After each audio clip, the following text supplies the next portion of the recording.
जगन्नाथं च श्रीशैले मल्लिकार्जुनं उज्जयिन्यां महाकालं ओंकारं महेश्वरं परल्यां वैद्यनाथं च दाक्षिण्यां भीमशङ्करं सेतुवन्दे पुराणेशं नागेशं कार्पावने वाराणस्यां तु विश्वेशं त्रयम्बकं गौतमीतटे हिमालये तु केदारं ऋष्मेशं च शिवालये एतानि ज्योतिर्लिङ्गानि सायं प्रातः पठेत् नरः सप्तजन्मकृतं पापं स्मरेण विनश्यते।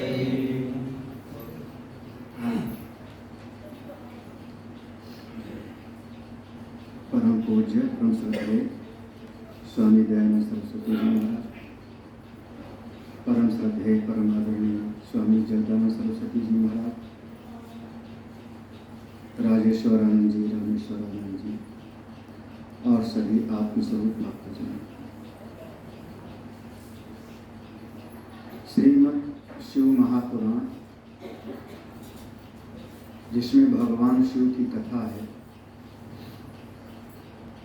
भगवान शिव के स्वरूप का वर्णन किया, भगवान शिव के किस स्वरूप की हमको उपासना करनी चाहिए इसका वर्णन किया, भगवान शिव का सबसे महत्व वाला मंत्र कौन सा है ये भी बता दिया।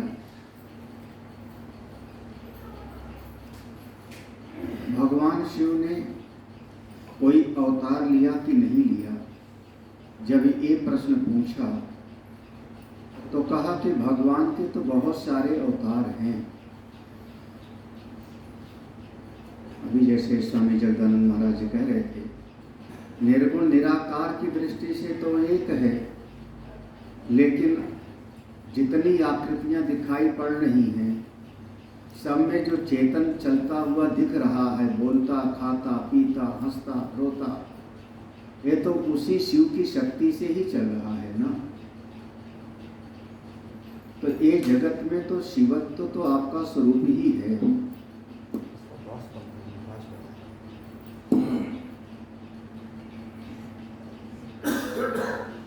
असंख्य अवतार हैं भगवान के, कोई गिनती नहीं है।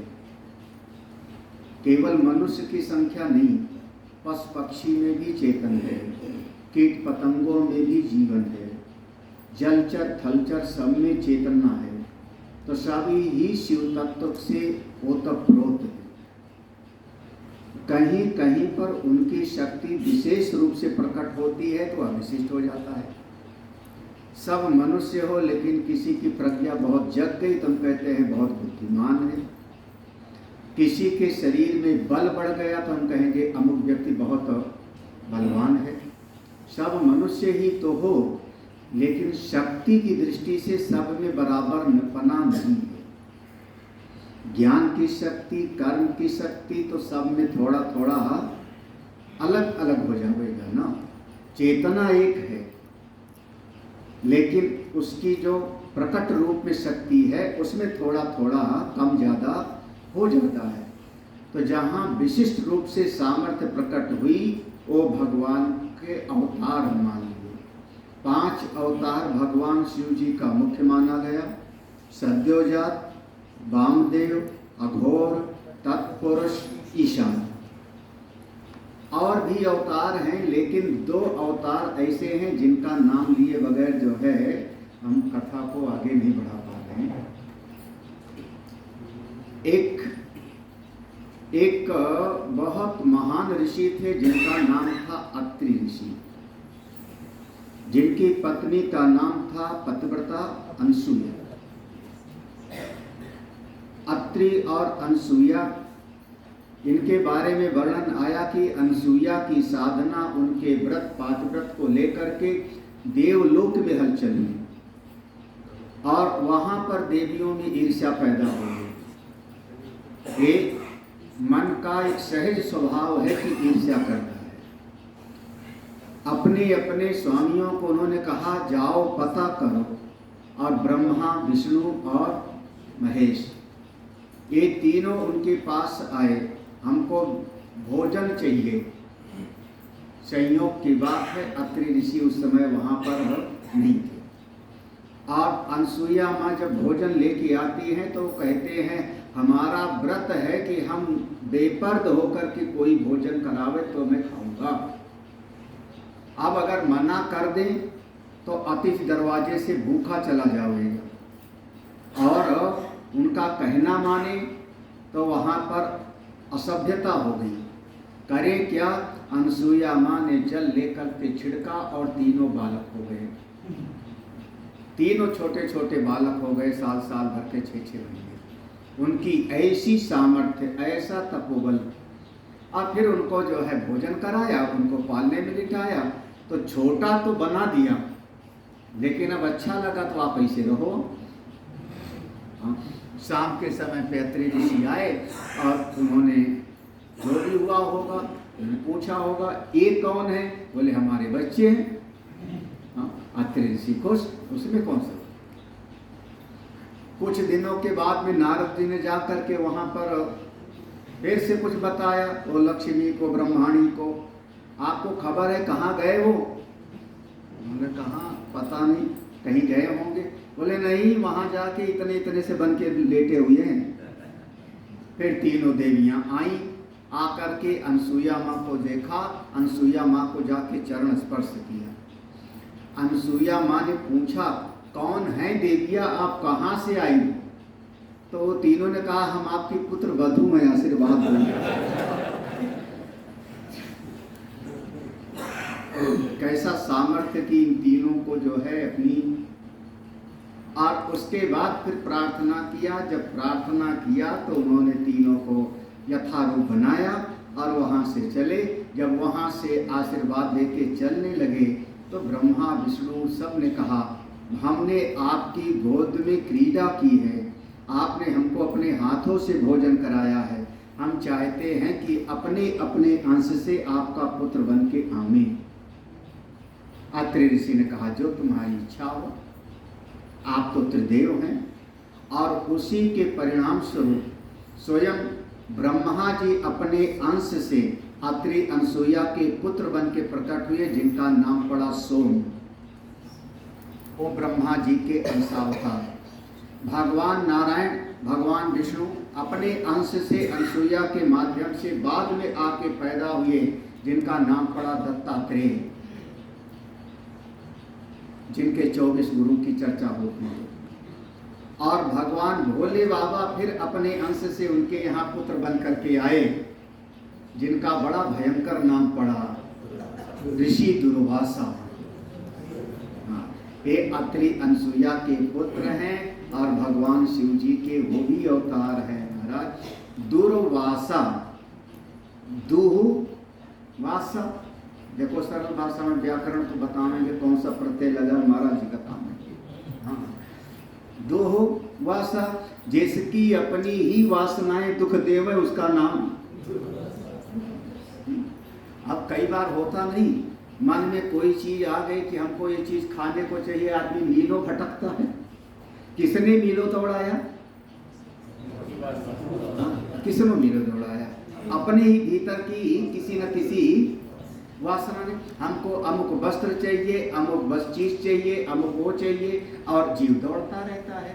तो जिसकी अपनी इच्छाएं ही दुख देवे उसका नाम। एक दुर्वासा ऋषि भी भगवान शिव के अवतार हैं। बोलिए पशुपतिनाथ महादेव की जय। अब एक अवतार का और बिना जिक्र किए अभी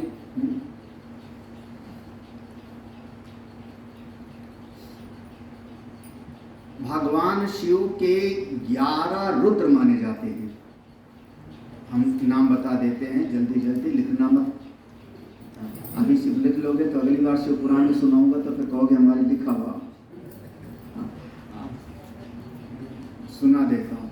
कपाली, पिंगल, भीम, विरूपाक्ष, विलोहित, शास्ता, अजपात, अहिर्भुग्न, शंभु, चंड और भव, ये भगवान के जो आप लोग कहते हो 11 रुद्र, ये भगवान के 11 रुद्र माने ये नाम है। किसी समय पर रावण जब बहुत अत्याचार किया था त्रेता युग में, तो उसने अपनी गर्दन काट काट करके चढ़ाया था। और उसका ऐसा था कि गर्दन काट करके अग्निकुंड में डालता और फिर गर्दन लग जाती उसकी। 9 बार उसने कटार से काटी और चढ़ाई, तो 9 बार काटा तो टुकड़े कितने हो गए? 10। 9 बार काटोगे तो 10 होगा, है ना। तो जब किसी समय पर देवताओं की सभा हुई, तो वो जब काट के चढ़ाया था तो 10 रुद्र तो रावण से खुश हो गए थे। जो भेंट पूजा लेगा उसकी फिर बहेगा, उसका करेगा, उसका कहना मानेगा। तो 10 रुद्र तो बिल्कुल रावण के पक्ष के हैं। एक रुद्र नाराज था क्योंकि 10 को खिलाया तो हमको क्यों नहीं खिलाया, ये भी बड़ा है। समझ में आ रहा है ना। अगर रसगुल्ला लाओ तो 10 को खिलाओ और एक को ना खिलाओ तो देखो फिर। और भले खाए ना, लेकिन सामने उसके जाना। हम लोग कहते पंक्ति भेद। तो वे 10 रुद्र तो प्रसन्न हो गए, भेंट पूजा पा गए, गर्दन काट के चढ़ा दिया। 11वां नाराज।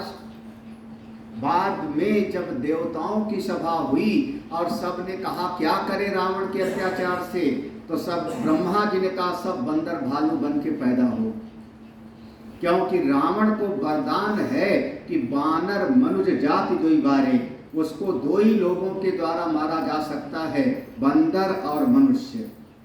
कोई देवता उसका वध नहीं कर सकता। जितने देवता हो सब जाकर के बंदर भालू बन करके बनो। तो सब ने कहा ब्रह्मा जी से आप वरदान तो तुम ही देते हो महाराज।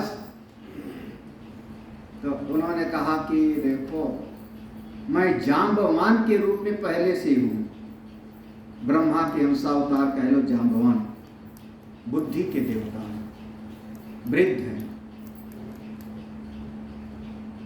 मैं भगवान के काम में सहायता करूंगा जाम्बवान के रूप में।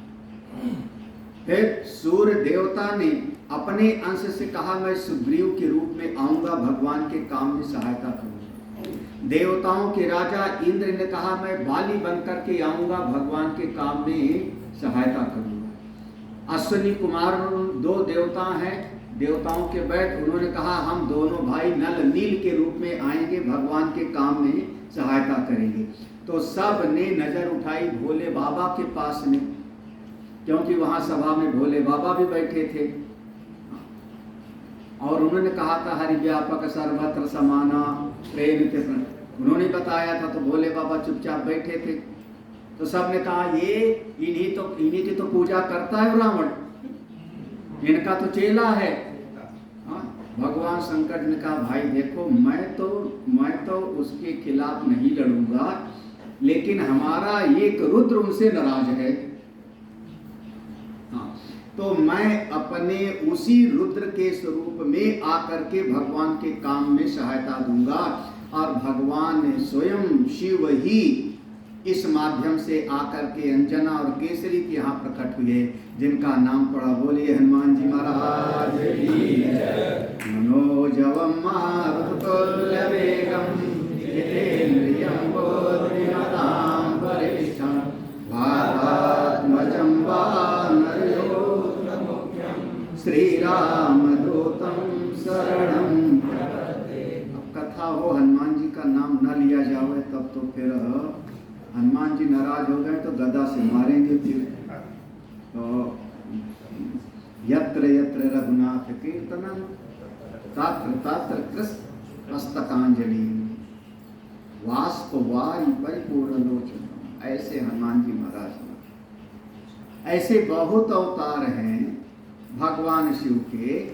भगवान शिव को पाने के लिए आगम में जहाँ पर उपास्य देव भगवान शिव हैं, हम जीव उपासक हैं, तो यह जो जीव उपासक है अपने उपास्य देव की आराधना में कौन सी विधि को अपनाए, तो उसके लिए 10 महाविद्याओं का वर्णन है। ये केवल मैं आपको नाम बोल देता हूँ, इसके बारे में कुछ ज़्यादा नहीं कहना, नाम बोल देता हूँ।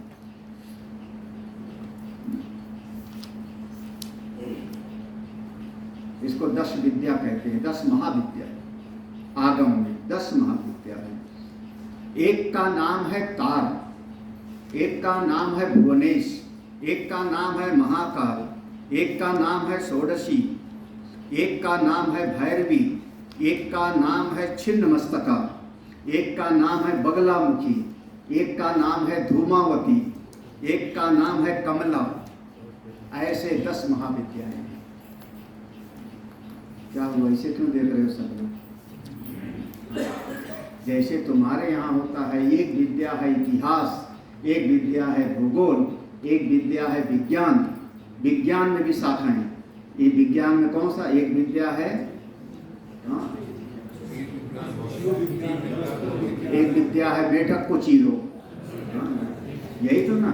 एक विद्या, जैसे तुम्हारे विज्ञानों में भी भेद है। कौन सा विद्या पढ़ते हो? साइंस। पूछना पड़ेगा साइंस में क्या पढ़ते हो, यही तो ना। तो उसी प्रकार से हमारी इस विद्या में भी 10 भेद हैं। हम उसको कहते हैं 10 महाविद्या। ये 10 महाविद्या बहुत प्रसिद्ध है और ये हमारे आगम में, आगम दर्शन में इनकी उपासना की विधि है। इनके स्थान भी कई जगह पर हैं। आप लोगों को कभी दर्शन करना होगा तो दर्शन करो, जैसा कुछ देखना हो। और ये पूरा बताने वाला विषय नहीं है। एक बार स्वयं द्वापर युग की बात है, भगवान श्री कृष्ण ने उपासना किया था। स्वयं भगवान श्री कृष्ण ने, और भगवान शंकर जी ने उनको भी आशीर्वाद दिया था। एक बार स्वयं भगवान शिव, कभी महाभारत पढ़े होंगे तो याद होगा, अर्जुन के सामने आए थे।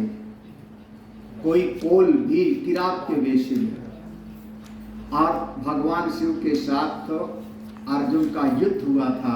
और जब भगवान ने अर्जुन को पाशुपत अस्त्र प्रदान किया था, महाभारत में ये प्रसंग आता है।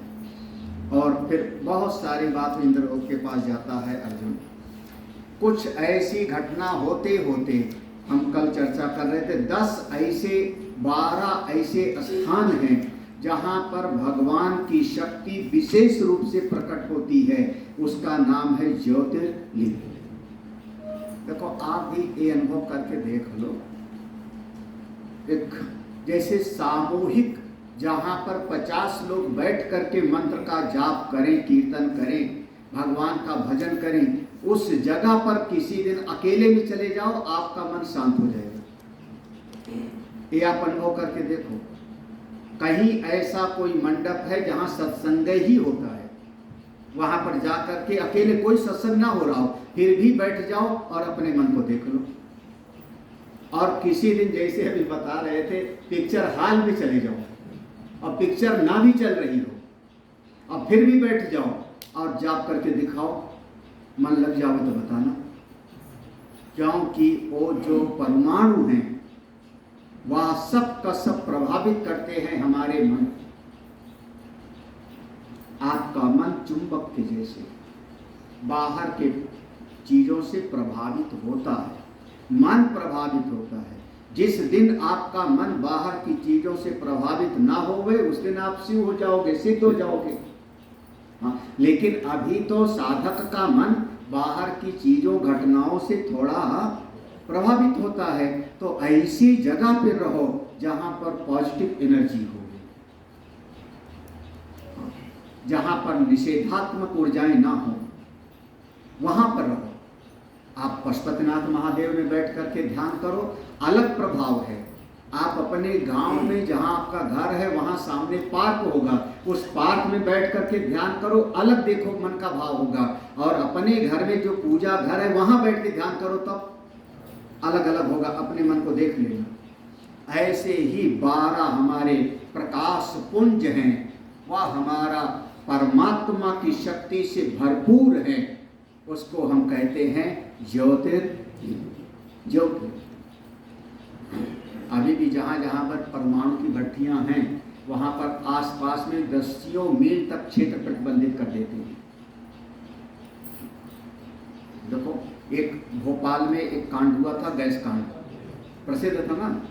वह मिल तो बहुत बड़ी नहीं थी, कहीं से रिसाव हुआ, कहीं से रिसाव हुआ, और प्रभाव कितना हुआ उसका। हाँ, क्योंकि उस समय में मध्य प्रदेश में रहता था जिस समय भोपाल गैस कांड हुआ था। हाँ, वहीं थे, बगल में ही ये चंद्रभाल, हम भी तो वहीं थे, मध्य प्रदेश है ये। तो कहीं एक जगह पर ऐसा हुआ गैस का ना, एक जगह पर, लेकिन पूरा 50 वर्ग किलोमीटर का एरिया उससे प्रभावित हुआ, और अभी तक उसका प्रभाव थोड़ा बहुत है, दिखता है ना। ऐसे ही परमात्मा की शक्ति होती है। अब वह चाहे निगेटिव में चले जाओगे तो हम कहेंगे आसुरी शक्ति है, पॉजिटिव में चले जाओगे तो हम कहेंगे दैवी शक्ति है। ये दोनों का संघर्ष अनादिकाल से, ये उपनिषद में आया है कि देवता और असुरों के बीच में लड़ाई होती है। और आप अच्छे लोगों के साथ में रहो, अच्छे स्थान पे रहो, अच्छे शास्त्र के साथ रहो, अपनी माला, अपना पूजा के ग्रंथ कभी मत छोड़ो। आप कम से कम इतना कहूँगा कि अपने पास में, अपने पर्स में, जेब में हनुमान चालीसा और गीता रख लो, इसमें कोई भारी नहीं लगेगा। हाँ, भारी नहीं लगेगा। कितना वजनी होगा? हाँ, ये हमारे कुर्ता की जेब फट जाती है, सभी कुर्ता की, तो हम कहते हैं वो सिलाई वाला, करने वाला दर्जी तुम्हारा ठीक नहीं है, ये अनंत अनंत को अनुपम को कहते तुम्हारा दर्जी ठीक नहीं, जिससे चलो। सही बता रहा हूँ। तो अनुपम ने एक दिन कहा आप इतना वजनी मोबाइल रखते हो तो फटेगा ही फटेगा।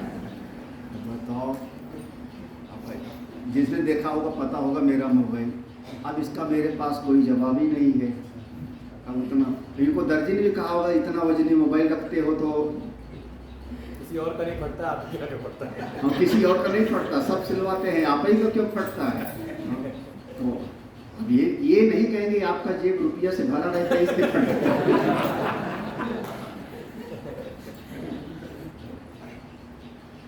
बोले सच्चिदानंद भगवान की। अपने पास में अगर गीता और हनुमान चालीसा जेब में रखोगे, कोई इतना परेशानी नहीं होगी। आप गले में माला पहन लो, गले में माला पहन लो, क्या बढ़िया है।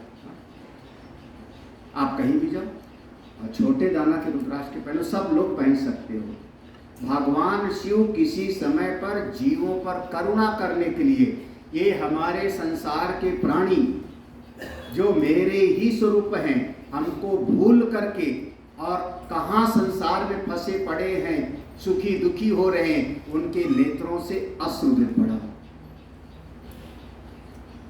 अश्रु इसलिए अपने भक्तों के कल्याण के लिए कि हमारे भक्त जिनको भजन करना चाहिए वो दुनिया में कहाँ फंसे हैं। करुणा से उनके नेत्रों से अश्रु गिरा और वही वृक्ष बन करके बना जिसका नाम पड़ा रुद्राक्ष। रुद्र भगवान की नेत्र से जो अश्रुपात हुआ उससे रुद्राक्ष बना। और नेपाल में आए हो तो यहाँ तो रुद्राक्ष की माला बहुत सस्ती है। आपके यहाँ भी पेड़ लगा होगा, हमारे आश्रम में भी लगा है। हम लेकिन 3 मुखी ही निकलता है हमारे यहाँ तो। हमारा वहाँ 3 मुखी 4 मुखी बस। हम ढूंढते रह गए कि उसमें 1 मुखी निकल आवे, आज तक तो निकला नहीं। पेड़ बहुत बड़े बड़े हो गए हैं। और रुद्राक्ष भी और भद्राक्ष भी एक होते हैं। तो रुद्राक्ष की माला सब लोग पहन सकते हो, इसमें कोई दोष नहीं है। पुरुष भी स्त्री भी सब पहन सकते हो। हमारे भोले बाबा कभी अशुद्ध नहीं होते। हाँ, भोले बाबा का सब दरवाजा खुला रहता है। अभी बताया ना शमशानवासी है। हाँ, तो भोले बाबा का हमारा जो जावे वही जल चढ़ाओ। नहीं, बांके बिहारी में नहीं कर सकते हो। बांके बिहारी में दूर से दर्शन करो, यही होगा ना। और जगह पर दूर से दर्शन करो।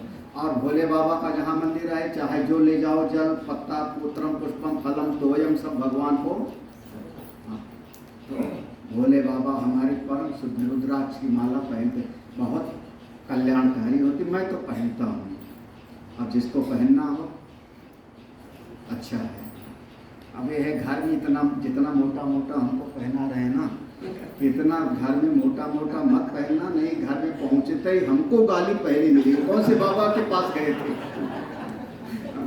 कौन से बाबा के पास गए थे तो हमारे इतना मोटा मोटा पाला पूरा घर वाले ही जो है, फिर वो घर वाले हमसे दुश्मनी मना ले। तो हाँ इतना कर लो कि पूजा के स्थान पे रख लेना, पूजा करते समय मोटा वाला पहन लेना, बाकी और दिन भर पतला छोटा वाला खरीद के वो पहन के देख के सब आरती उतारेंगे, बाबा जी आए हुए हैं। हाँ अनंत आनंद कह रहे हैं कि देख करके घर वाले आरती उतारेंगे, आओ बाबा जी आओ। अब एक आरती उतारने शब्द का दो अर्थ होता है। अब अभी हम बचपन में बहुत खेलते थे, उधम किया और उधम करके जब घर आते थे तो दादी डंडा लिए बैठी रहती थी, आवा आवा आरती उतारी तो आरती उतारने हरि बोले सच्चिदानंद भगवान। रुद्राक्ष की माला बहुत पवित्र होती है भगवान शिव का, भस्म पवित्र है ही। भगवान शिव के 12 ज्योतिर्लिंग जिनका ये केवल 3 श्लोक है, 3 श्लोक में 12 ज्योतिर्लिंग का एक बार स्मरण आ जाता है। ये तो कंठस्थ कर लेना चाहिए। सौराष्ट्रे सोमनाथम च श्रीशैले मल्लिकार्जुनम उज्जैन्यां महाकालम ओंकारं कमलेश्वरम परल्यां वैद्यनाथं च डाकिन्यां भीमशंकरं शेखवन्दे दारुकावन् वाराणस्यां ऋषिकेशं गौतमीं हिमालय तु केदारं कितना देर लगा? बस केवल 3 श्लोक रोज याद करके रोज पाठ करो। पूजा के समय में आप शरीर से ज्योतिर्लिंग में सब में नहीं जा पाए तो भी उसका कुछ न कुछ पुण्य तो आपको प्राप्त हो। पहला जो ज्योतिर्लिंग है पहले नाम पर, वो जगह है सौराष्ट्र। सौराष्ट्र हमारे यहाँ पर हर चीज में कंपटीशन होता है, कंपटीशन होता है, बिल्कुल प्रतिस्पर्धा होती है। किसी ने कहा कौन से राष्ट्र से आए हो, तो हमने कहा हमारा उत्तर प्रदेश से आया हूँ, अवध क्षेत्र से आया। उनका बस एक ही राष्ट्र से आए हो, हम 100 राष्ट्र वाले हैं। कौन सा? तीसरे ने कहा तुम्हारी गिनती है ना, तुम्हारी तो गिनती है 100 हो ना, हम महावाले।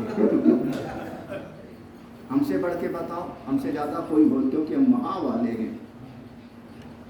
सौराष्ट्र देशे सोमनाथम, सौराष्ट्र देश यानी गुजरात। गुजरात में समुद्र के तट पर भगवान शिव का ज्योतिर्लिंग है, जिसकी स्थापना स्वयं सोम देवता ने किया था। नाम पड़ा उनका सोमनाथ। वो घटना इसी हो गई ना कि जो हमारे सोम देवता हैं उनकी 27 पत्नियां, जब 27 पत्नियां थी, जब उनका विवाह हुआ तो पहले कह दिया था सुनो तुम्हारी 27 पत्नी हैं, सबसे बराबर प्रेम करना। हो सकता है इसमें एकाध दो ज्यादा तुम्हारा सेवा करने वाली हो तो भी पक्षपात मत करना।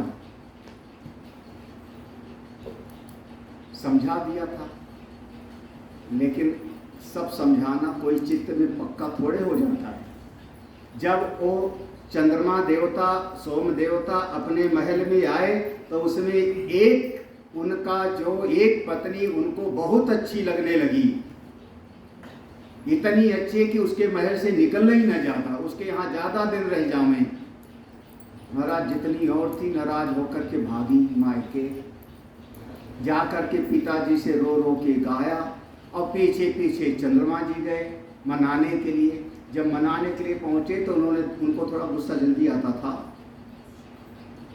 कौन? या भूल जाना।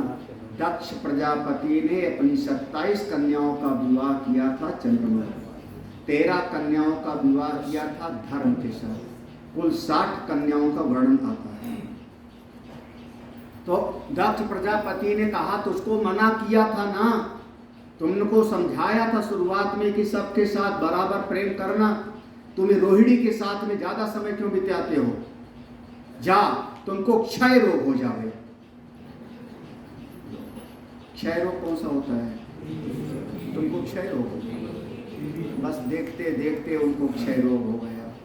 जब क्षय रोग हो गया, अब जितनी और दक्ष की कन्याएं थी वो सब, पिताजी आपने ये क्या कर दिया, आपने ये क्या कर दिया। ये बड़ा विचित्र मन होता है।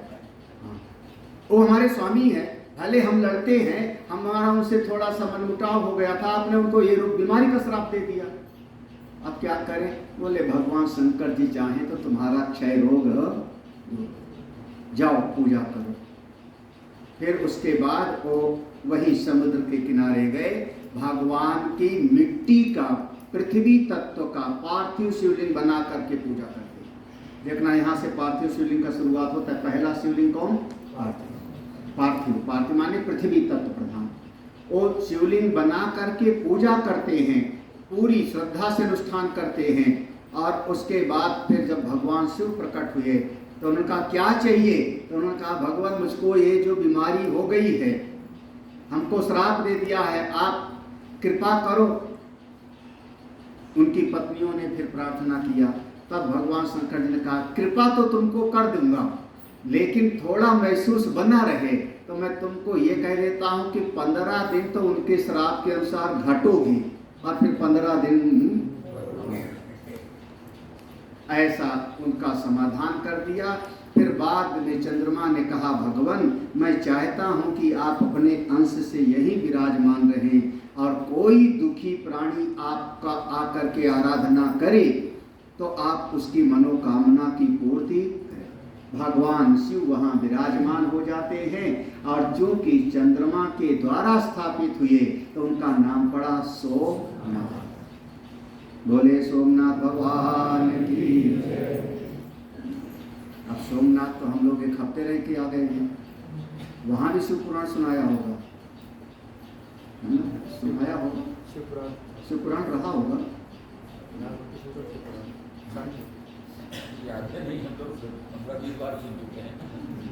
लेकिन वहाँ भी सुनाया होगा सोमनाथ में। और सोमनाथ की महिमा तो कैसी है महाराज, कितना कितना हमारे सोमनाथ भगवान कितना धनवान रहे होंगे, कितना धनवान है। कल्पना करो कि कोई दूसरे धर्म वाला लुटेरा आता है, लुटेरा आता है, हमारे मंदिर को तोड़ता है। भगवान को बचाया पुजारियों ने बगल में, और वहाँ का खजाना लूट के ले जाता है। और जैसे अभी हमारे जगदानंद कहा ना, तो हमने बहुत उपन्यास पढ़े हैं। हाँ, नाम बता दूं? हाँ, हमको याद नहीं कि बंकिम चंद्र चट्टोपाध्याय का कोई उपन्यास बाकी हो। शरद चंद्र चट्टोपाध्याय का कोई, उनको कहा जाता था स्त्री मन के चिते। शरद चंद्र चट्टोपाध्याय, बंकिम चंद्र चट्टोपाध्याय, भारतेंदु बाबू, हरिश्चंद्र, प्रेमचंद, सब अपने पास रखे थे हमारे। सबका पूरा पूरा रखा हुआ था, लेकिन सब गायब हो गए, कोई कोई मारते थे उनसे। मुंशी प्रेमचंद का, भारतेंदु बाबू, हरिश्चंद का, और एक बहुत जो हमको प्रिय लगते थे वृंदावन लाल वर्मा। किसी समय पर वृंदावन लाल वर्मा के बारे में कहा जाता है, जब विद्यालय में पढ़ते थे, ये उधर बुंदेलखंड के थे, हाँ तो मधुरई के हो ना, तो बुंदेल जब वहाँ पढ़ते थे तो जब टीचर पढ़ा रहे थे इतिहास, तो उन्होंने कहा सर गलत पढ़ा रहे हो, ऐसा नहीं हो सकता। जैसा इतिहास पढ़ाया जाता है कि हमारे यहाँ वो 100 मुसलमान सब उन्हीं के इतिहास है, और हमारे यहाँ तो कोई राजा वाजा का इतिहास ही नहीं। तो टीचर ने डांट दिया, तो उन्होंने कहा मैं पुनः लिखूंगा इतिहास। और वृंदावन लाल वर्मा ने बढ़िया से बहुत कुछ लिखा, लेकिन ज़्यादातर सरकार उसके उन्हें तो ज़्यादा समझ वो प्रचार नहीं हो पाया। उनके सब पढ़े हमने, कोई छूटा नहीं होगा। अब याद नहीं है कुछ, हाँ सब भूल गए, लेकिन मैंने नाम बताई। तो इसी में एक नाम आता है आचार्य चतुर्सेन का, सुना होगा कभी। उसका एक उपन्यास था वयम रक्षामः। हाँ, क्या वो चंद्रवाल ने पढ़ा गया? हमारे तुम्हारे लगता है मिलती है कुल कुंडली कहीं। आचार्य चतुर्सेन ने जब लिखा तो उन्होंने लिखा कि सोमनाथ का जब मंदिर लूटा तो कितना खजाना लेके गए हैं वहां से। तो वहां पर उनके यहाँ पर पढ़ा, उसमें मैंने पढ़ा कि 40 ऊंट थे जिन पर लद करके गया है। 40 और पीतल और तांबे का बर्तन नहीं गया होगा। आदमी लूटता है तो क्या लूटेगा? सोना चांदी हीरे जवाहरात। 40 ऊंट, 300 घोड़े, हाँ, इतने सर पर सामान लाद करके गया है। कितने भगवान रहे होंगे हमारे। अब हमारे सोमनाथ का मंदिर, उसके बाद फिर वल्लभ भाई पटेल ने तो परिश्रम करके जो है पुनर्स्थापित कराया। अब तो आजकल भगवान सबसे बढ़िया कौन, ज़्यादा धनी कौन? तिरुपति बालाजी, हाँ, माँ वैष्णो देवी, रामचंद्र जी, राम जन्मभूमि अभी रिकॉर्ड नहीं तोड़ेगी। पद्मनाभ स्वामी जिनका एक खजाना खुला ही नहीं अभी, है ना। और हमारे राम जन्मभूमि के राम जी, आप राम जी बढ़ रही, हाँ, अभी रिकॉर्ड नहीं टूटा है। मतलब अब बस ये है कि ग्राफ यूँ नहीं जा रहा है, ग्राफ यूँ जा रहा है। अब भक्तों का भाव है, कोई सोने का मुकुट ले आता है, कोई हीरे का मुकुट ले आता है, कोई भगवान के लिए थाली ले आता है, कोई ये ले आता है। और हम चंपत राय जी बताते थे अब कमरे बनवाने पड़ रहे हैं। वस्त्र रोज आते फ्लाइट से, हाँ, मुंबई से आते हैं कपड़े। बिल्कुल, भक्तों का भाव है। मेरे अच्छा लगे, जिससे प्रेम होता है उसको देने का मन करता है, जिससे प्रेम होता है उसको खुश रखने का मन करता है, जिससे प्रेम होता है उसको सजाने संवारने का मन करता है। आपको अपने बच्चे से प्रेम है, सजाते भी हो, बढ़िया कपड़े भी पहनाते हो, और कोई नजर न लगा दे तो काला सब है ना। क्यों? क्योंकि बच्चा मेरा है। तो जब किसी से प्रेम होता है तो देने का दिल करता है। तत्सुखी सुखित तुम। भगवान मेरे हैं, मेरा समाज दरिद्र नहीं था।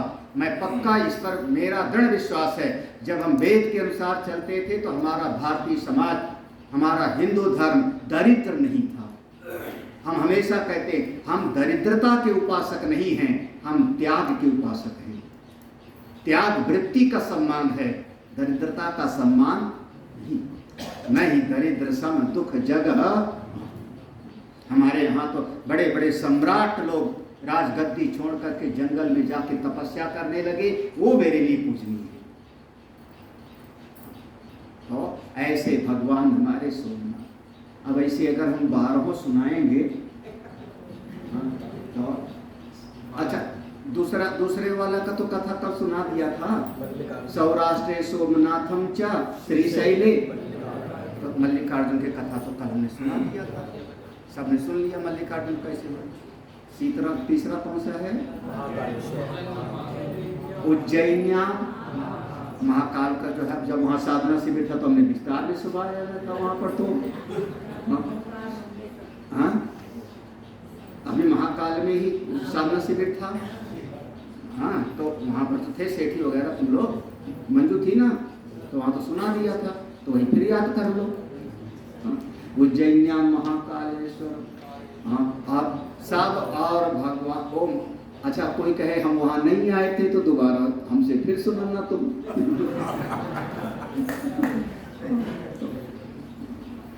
उज्जैनी में अवंतिकापुरी नाम है उसका, मुख्य नाम अवंतिकापुरी। किसी समय पर भगवान कृष्ण वहाँ विद्या प्राप्त करने के लिए गए, वो जगह महाकाल। ओंकारेश्वर में भगवान ओंकारेश्वर महादेव, ओंकारेश्वर मंदिर में, वहाँ भी हमने साधना शिविर सुना किया था, वहाँ भी बताया था। वहाँ जब कभी जाओगे तो आप एक विशेष घटना देखोगे। लगभग जो गर्भगृह होता है, गर्भगृह के बीचों बीच में शिवलिंग होता है।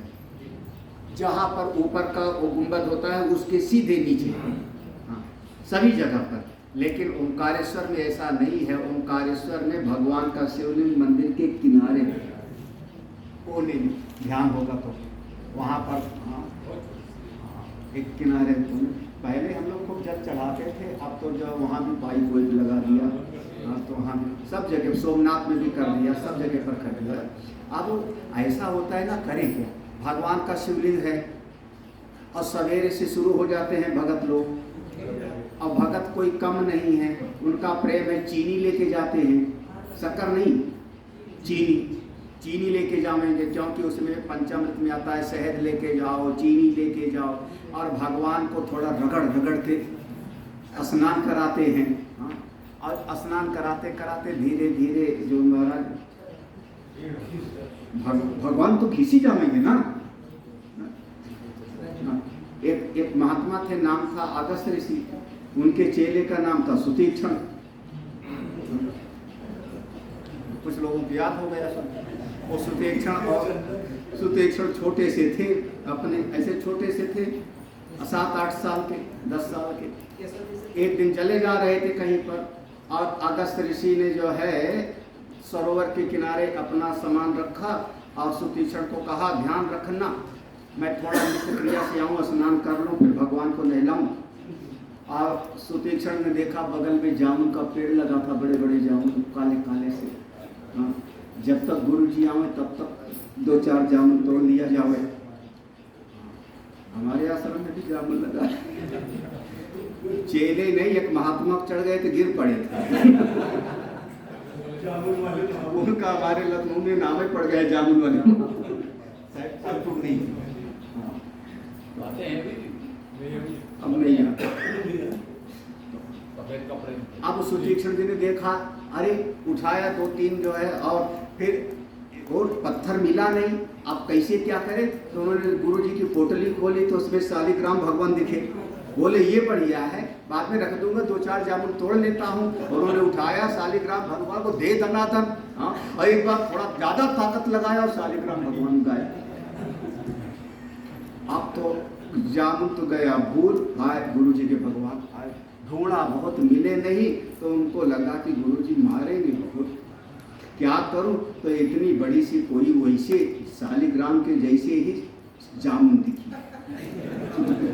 काली काली सी, उसको उठा के चुपके से भगवान के सिंहासन पे रख दिया, चुपचाप, बिल्कुल जैसे कुछ किया ही ना हो। अब इतने में गुरु जी आए, स्नान किया, ठाकुर जी को खोला। शालिग्राम को देखोगे तो गोल गोल होते हैं, शिवलिंग नहीं, शालिग्राम को गोल गोल। अब उनको जो है निकाला, अब उनको उतना ध्यान थोड़े, उनको उठाया अपना कमंडल से जल और उनको थोड़ा नहलाने लगे, थोड़ा से रगड़ दिए, उनके ऊपर का निकल गया। गुरु जी ने कहा, चेला ये क्या हुआ? चेले ने कहा, गुरु जी नित नित चंदन, नित नित पानी, गुरु जी गल गए हम कल।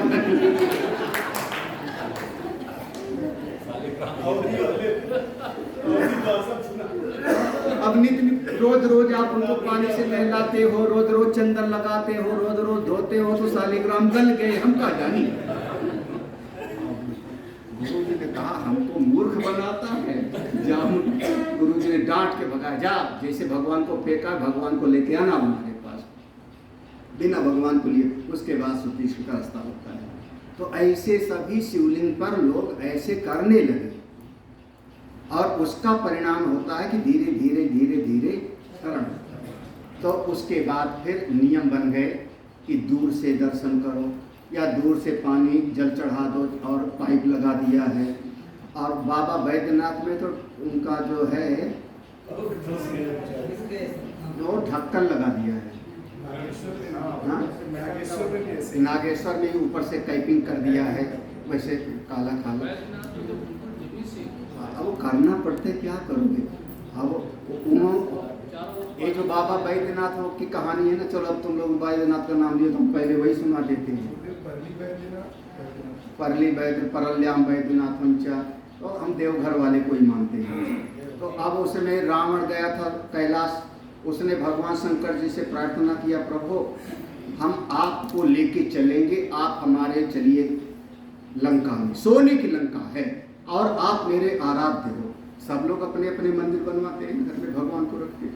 तो रावण का मन था कि भगवान मेरे लंका में चले और वहां निवास करें,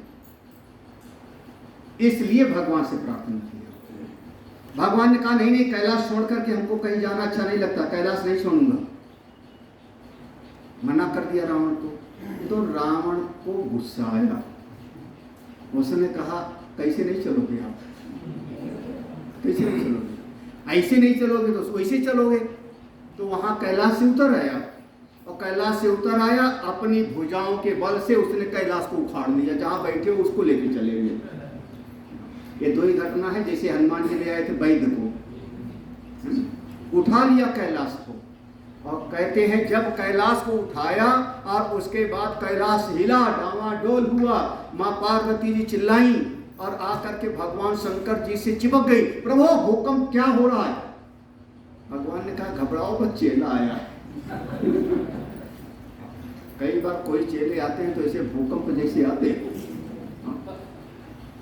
और भगवान ने अपने पांव के अंगूठे से दबाया, कैलाश को दबा दिया। जब उसका हाथ दब गया तब फिर उसने एक स्तोत्र की रचना किया, भगवान की स्तुति किया, और फिर भगवान प्रसन्न हो गए। तो भगवान ने कहा ठीक है, मैं खुद नहीं चलूंगा रावण, तू मेरा स्वरूप शिवलिंग ले जा, मेरा स्वरूप ले जा, इस रूप में पूजा। वह रावण प्रसन्न हुआ, शिवलिंग लेकर के भगवान का वहां से चला। भगवान ने चलते चलते कह दिया सोन, रास्ते में कहीं रखना मत, क्योंकि जहां रख देगा फिर मैं वहीं रखा रहूंगा, उठूंगा नहीं। उसने कहा मैं अभी कैलाश, मैं अभी वहां पहुंचता हूं अपने लंका। वो चला, महाराज देवताओं में हलचल मची, अगर ये भोले बाबा वहां पहुंच गए, रक्षा करने लगे तो कभी मरेगा नहीं दुष्ट, क्या करें क्या करें। तो सारे देवता लोग मिलके तुरंत उनकी मीटिंग हुई, देवताओं ने भी सब ने कहा वरुण से, वरुण देवता बैठे, वरुण देवता है जल के देवता, तो वरुण से कहा वरुण ऐसा करो, तुम जल रूप में उसके पेट में घुस जाओ।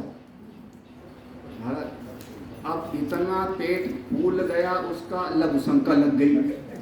अब लघु शंका लगी, तब तक अभी कैलाश वो लंका पहुंचा नहीं था। अब करे क्या, शिवलिंग लेकर के कैसे लघु शंका में बैठे, अपवित्र हो जाएगा, भगवान का क्या करूँ क्या। इधर इंद्र एक ब्राह्मण का रूप बनाए और सामने आए, ब्राह्मण डांट के बोला इधर आ, डरते डरते हाँ हमारे बोले शिवलिंग संभाल थोड़ा, हम थोड़ा लघु शंका से निवृत्त हो ले, फिर हम लेते हैं, क्योंकि नीचे नहीं रखना है। वो ब्राह्मण देवता लिए और लेकर के जैसे वो लघु शंका के लिए बैठ, अब रावण है तो रावण का जो है अपने रावण के हिसाब से होगा। अच्छा कुंभकर्ण कितना खाता है, तो कुंभकर्ण अपने हिसाब से खाएगा, मेरे हिसाब से थोड़े खाएगा। तो कौन सा गामा पहलवान था, कितना खाता रहा होगा, हमारे जैसे थोड़े खाता है। तो ऐसे सबका अलग। अब रावण बैठा, ये जो इंद्र ब्राह्मण बने थे चिल्लाए महाराज संभालो, हमसे नहीं संभल रहा है, आ जाओ। 3 बार इन्होंने बुलाया, 3 बार बुला दिया, मतलब बात को 3 बार बुलाया, महाराज संभालो। वो ऐसे क्योंकि लोग शंका बोलना नहीं चाहिए, जो लोग शंका करते समय बोलते हैं पाप होता है, बोलना नहीं चाहिए। और यज्ञोपवीत वगैरह तो अब पहनते हैं कि नहीं, सब पता नहीं, पहनो तो कानून पर हो, तुम लोग तो पहनते हो बिल्कुल, अपना अपना पक्का। अब वो रख दिए वहीं पर से, और रख करके भाग गया, गया कि अपना, क्योंकि बाद में रावण पकड़ पाएगा तो फिर ठीक है, तो भाग गए। रावण लोग शंका से निवृत्त होकर के गया, हाथ पांव धोया, आचमन किया, आचमन करके अच्युताय नमः माधवाय नमः करके आया। अरे वो तो भाग गया, कहाँ गया, शिवलिंग को देखा तो उठाने लगा, खूब जोर लगा के उठाया, लेकिन उठा भगवान का तो था कि मैं उठूंगा नहीं। जब बहुत ताकत लगा के थक गया तो गुस्सा आ गया उसको, तो गुस्से में उसने ऐसे अंगूठे से भगवान को दबा दिया, जब हम नहीं तो तुम किसी को घुस जाओ अंदर। तो पहले अंगूठा दिखाई पड़ता था, हमने देखा है बहुत पहले जब हम पढ़ते थे तब गए थे, हमारा ज्योतिर्लिंगों में सबसे पहला दर्शन वैद्यनाथ का है। दर्शन सबसे पहला पढ़ते समय, तो वहाँ तब उस समय पर उतना भीड़ नहीं होती थी। हाँ? फिर बाद में रावण कांवड़ ला करके, फिर बाद में रावण ही कांवड़ ला करके भगवान की पूजा करता था। वो तो पहली कांवड़ माना जाता है, वहीं से चलती है। ऐसा हुआ। फिर रावण उपासना करने लगा भगवान का नाम, और फिर वहाँ एक बैजू नाम का एक कोई था गाय चराने वाला, बैजू बैजू बोलते थे, गाय चराने वाला था, और उसकी एक गाय दूध नहीं देती थी घर में। तो एक दिन उसने छुप करके देखा कहाँ जाता है दूध, तो पता लगा कि एक जगह पर वो गाय खड़ी हो जाती, दूध वहीं पर सब गिर जाता। तो उसने देखा, उसने कहा वो जो है ना हमारी गाय का सारा दूध पी जाता है। तो गुस्से में उसने तय कर लिया कि आज के बाद इनको 2 लाठी मारूंगा, फिर गाय चराऊंगा। हमारी गाय का दूध पीता है और रोज आता और नियम से, हाँ नियम टूटता नहीं था उसका, 2 लाठी मारना और फिर गाय चराना। हमारी गाय का दूध पीता है। तो महाराज एक बार थोड़ा सा कुछ ऐसे बरसात हो रही थी, मौसम ठीक नहीं था, आया और वो भूल गया और खाने बैठ गया। जैसे 2-4 कौर खाना खाया, उसको याद आया, अरे अरे आज तो नियम मेरा भूल गया। तो गया, दौड़ा गया, लाठी लेके 2-3 लाठी मारा भगवान को, और गुस्से में ऊपर चढ़ के कचरने लगा पांव से, कुचल दूंगा पांव से। आपने हमको भुलवा दिया, तुमने हमको भुलवाया, तुम्ही ने हमको भुलवाया आज। और वो भगवान तो ऐसे बोले, बाबा इतने में खुश हो गए। लोग पत्र पर फूल चढ़ाते, इसने तो अपने को चढ़ा दिया, अपने को चढ़ा दिया। भगवान प्रकट हो गए बहुत उसको, और उसके बाद वो उसका नाम वैद्यनाथ था। बैजू बैजू लोग बोलते थे। फिर उसने वहीं पर रह करके साधना किया, उसकी समाधि वहीं बनी है, वहीं समाधि बनी है, और भगवान का नाम बदल के हो गया बाबा। इसलिए बोलिए वैद्यनाथ भगवान की जय। वो एरिया का नाम था। अरे परल्यान वैद्यनाथम जो है ना, इसी पर विवाद है। एक हिमाचल प्रदेश में पपरौला जगह है, वहाँ भी वैद्यनाथ जी हैं। एक और है, तो ऐसे कई दावा करते हैं। हम उसी को मानते हैं, देवघर वाला, झारखंड वाले, हम उनको मानते हैं। बाकी और जिसको जहाँ मानना हो मानो। हम तो कह रहे हैं कि सभी भगवान शिव के अवतार हैं, हमको कौन सा है। हम तो कंकड़ में शंकर की भावना वाले हैं। कितने हो गए, कितने हो गए? ओंकारेश्वर में भगवान हो गए, महाकालेश्वर हो गए, वैद्यनाथ भगवान हो गए, मल्लिकार्जुन हो गए, सोमनाथ जी हो गए, और डाकिनी शाकिनी से बचना हो तो भीमा शंकर जा करके महाराष्ट्र में दर्शन करो, सब डाकिनी शाकिनी भाग जाएंगी, आपको कुछ कोई बिगाड़ नहीं पाएगा। कहाँ जाओ वहाँ जाओ।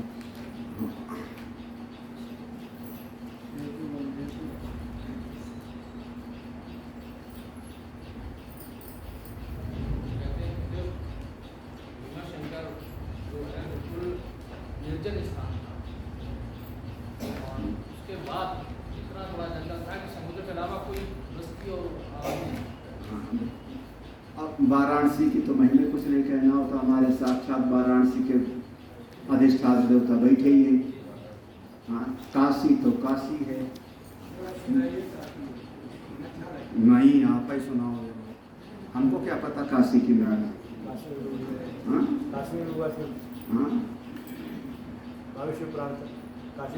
काशी में शिव पुराण हो चुका है 2 बार साधना शिविर काशी।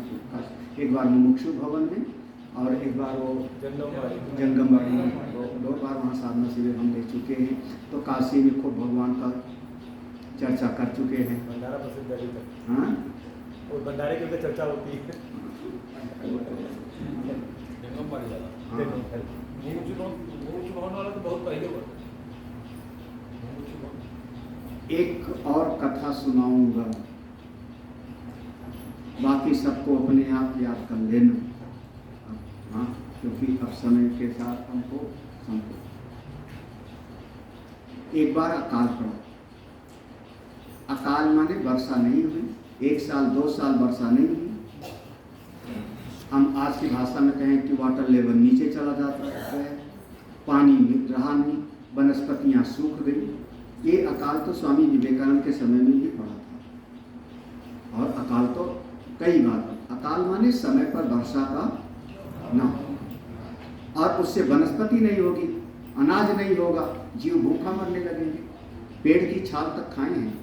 ऐसा समय आता है स्वामी विवेकानंद के समय में। वहीं से विवेकानंद जी के भीतर जो है समाज सेवा का भाव पैदा हुआ है, और उन्होंने शब्द प्रयोग किया था कि वेदांत भूखे पेट वालों के लिए नहीं है। जब जीव भूखा मर रहा है उस समय उसको ब्रह्म ज्ञान सुनो, ऐसा उन्होंने कहा। तो अकाल पड़ा। उस अकाल के समय में जीव जब बहुत तड़पने लगे तो एक आश्रम था। उस आश्रम के एक महापुरुष थे, नाम था गौतम ऋषि। उनकी पत्नी का नाम अहिल्या, और इनके 2 पुत्र थे। एक का नाम चिरकारी और एक का नाम सतानंद। 2 पुत्र, ये दोनों रहते थे। ये भी अब भूख प्यास से तड़पने लगे। तब इन्होंने भगवान शिव की आराधना किया। इन्होंने भगवान शिव की आराधना। भगवान शंकर जी इनकी आराधना से प्रकट हुए। क्या चाहिए आपको, क्या चाहिए? भगवान शंकर जी ने कहा, देखो यहाँ सारे प्राणी मर रहे अकाल से, आप प्रभु कृपा करो, सब जीवों का जीवन दान मिले। भगवान ने कहा, दुनिया तो अपने प्रारब्ध के अनुसार चलती है, सबके दुख को आप कभी भी मिटा नहीं सकते, क्योंकि सबके अपने अपने कर्म। मैं इतना कह सकता हूं कि तुम एक छोटा सा गड्ढा खोदो, कुआं खोदो, उसमें गंगा जी का आवाहन करो, और मैं अपनी जटा का गंगा जी उसमें प्रवाहित कर दूंगा, और फिर तुम्हारे यहाँ जल की व्यवस्था हो जाएगी। इतना मैं कर सकता हूं। चलो, गौतम ऋषि इतने में कुछ भगवान शंकर जी की बात मान लिया, ठीक है प्रभु, इतने। और इसके बाद फिर उन्होंने एक गड्ढा खोदा, कुआं खोदा, उसमें गंगा जी का आवाहन किया। स्वयं माँ भगवती गंगा जी उसमें प्रकट हो जाती है। जल भरपूर हो गया। वहाँ के जितने निवासी लोग थे वहाँ से जल ले जाते, सब प्रसन्न होते, खुश होते, बढ़िया। सब वहाँ के जितने लोग थे वो सब के सब उस अकाल के प्रभाव से बच गए।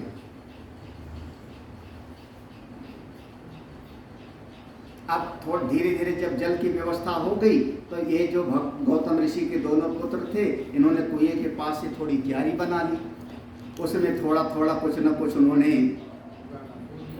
जैसे आप लोग भी धनिया मेथी बो लेते हो, ऐसे उन्होंने फिर कुछ वनस्पतियाँ उसमें बो दिया, क्योंकि जल की व्यवस्था थी। और इस प्रकार से उन्होंने ऐसा कुछ न कुछ अपना कर लिया, और ऐसे पूरा जीवन चलने लगा। लेकिन धीरे धीरे एक चित्त वृत्ति में परिवर्तन हुआ, मनोभाव में परिवर्तन हुआ, कि किसी समय पर और ऋषियों की जो पत्नियां थी वो वहां पर आई जल भरने के लिए, और अहिल्या ने उनका तिरस्कार किया। ये हमारा कुआं है, ये हमारा कुआं है। ऐसे कुछ हो जाता है, हो गया। पानी भरने को लेकर झगड़ा हुआ था गाँव में, होता था पहले हमारे गाँव में था। ये हमारा नल है, हमारी टंकी है। हमारे गांव में भी होता था। उसमें पहले कुएं से जल भरते थे, और उसमें भी कुएं से जल भरने में यहाँ तक कि कोई और किसी और कास्ट का अगर बाल्टी डालता था तो कहते थे उसकी बाल्टी का छींटा हमारी बाल्टी में पड़ेगा। ये हमारा अनुभव है। तो जब हम लोग पानी भर ले तब वो भरे, मना नहीं करते थे, लेकिन ये था कि हम लोग पानी भर ले तब वो दूसरा वाला पानी भरे। एक साथ दोनों बाल्टी अंदर नहीं जाने देते थे। तो ये सब था। और उसमें जो है ये और जितने महात्मा लोग, वो जितनी और ऋषियों की पत्नियां थी, सब जा करके अपने अपने ऋषियों से उन्होंने कुछ न कुछ समस्या बताई, तनाव पैदा हो गया। वो सब जा करके गणेश जी की आराधना किए। गणेश जी महाराज प्रकट हो गए, क्या चाहिए तुमको? सब ने कहा महाराज ये जो गौतम ऋषि है ना, ये थोड़ा, बेचारे गौतम जी का कोई दोष नहीं है, हाँ समस्याएं कहीं और से हो रही, लेकिन सब लेना देना गौतम ऋषि पर। आप कुछ करो। गणेश जी ने कहा तुम लोग बहुत अच्छे नहीं हो, अरे जंगल में रहते हो, तपस्या करते हो, जलम क्यों रखते हो अंदर? बोले महाराज हम मंत्र पढ़ के आपको बुलाए हैं, आप हमारे मंत्र के अनुसार आप करिए, हमारी इच्छा पूरी करिए, नहीं तो जाइए। गणेश जी ने कहा अब तुम लोग चूंकि ब्राह्मण श्रेष्ठ हो, मंत्र तुम्हारे अधीन है, तो तुम्हारा कहना मान लेंगे। और वो एक गाय का रूप बना करके वहां पर आए, गाय का रूप बना के आए।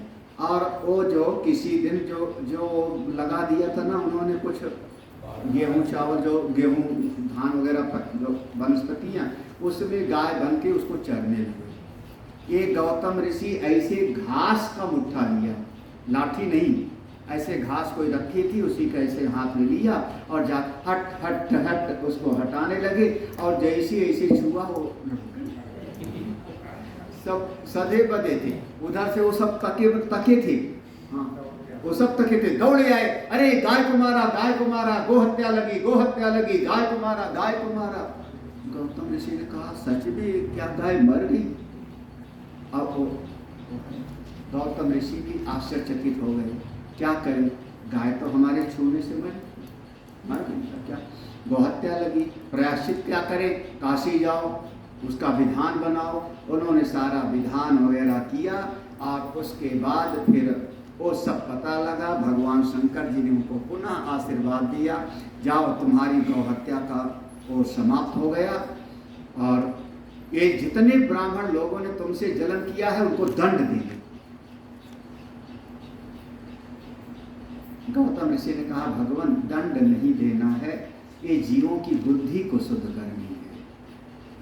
भाई बीमारी हो जाती है तो गर्दन थोड़े काट देते हैं, बीमारी हो जाती है तो बीमारी को दूर करते हैं, आदमी को मार नहीं देते ना। प्रभु ये सब की बुद्धि को ठीक कर लीजिए। और भगवान शंकर जी ने प्रसन्न होकर कहा जो चाहिए मांगो। और उन्होंने कहा आप एक रूप में यही निवास करिए। भगवान शिव वहीं पर निवास करने लगे, वहाँ पर भगवान का नाम पड़ा आज तक। बोलिए त्र्यंबकेश्वर महादेव की जय। जिनको चलना है अभी चल सकता है, परसों से मैं वहीं पहुंचूंगा। आज यहाँ पर प्रवचन, कल आपको सुनाएंगे और परसों नरसों से फिर त्र्यंबकेश्वर भगवान की ही जो है शरण में जाना है। शिविर वहाँ भी हो चुका है, शिविर हो चुका है। ऐसे दारुक वन में एक भगवान है जिनका नाम है नागेश्वर महादेव। और सेतुबंध में भगवान राम ने स्थापना किया था, स्वयं भगवान राम ने। रामेश्वर महादेव सबने दर्शन किया है, सबने दर्शन किया है। ज़्यादा कुछ कहने का नहीं है, वो तो बिल्कुल स्थान भगवान शिव का। और कभी जाओ तो सवेरे 4 बजे जाओ तो मणि दर्शन कराते हैं वो लोग, मणि दर्शन कराते हैं। अंतिम एक कथा में 12 ज्योतिर्लिंग की कथा आप समझ लो। और केदारनाथ भगवान की तो कोई बातें नहीं है, हाँ वो तो अपने हैं ही। पशुपतिनाथ भगवान का चर्चा हम सुन ही रहे हैं। 12 ज्योतिर्लिंग में एक बात हमको जरूर मैं कहूँगा, यार ये कई बार मैं कहता हूँ, हमारे समाज में कई बार जब कोई कथा उथा सुनाने कोई आचार्य भी आ जाते हैं तो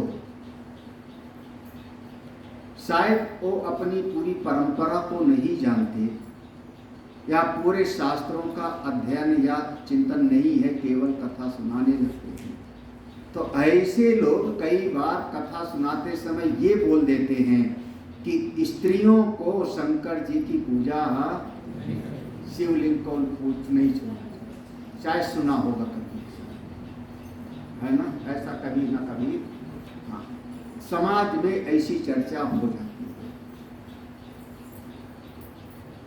कम से कम इतना तो कि आप शास्त्र के अनुसार बोलो ना, आप शास्त्र के अनुसार बोलो महाराज।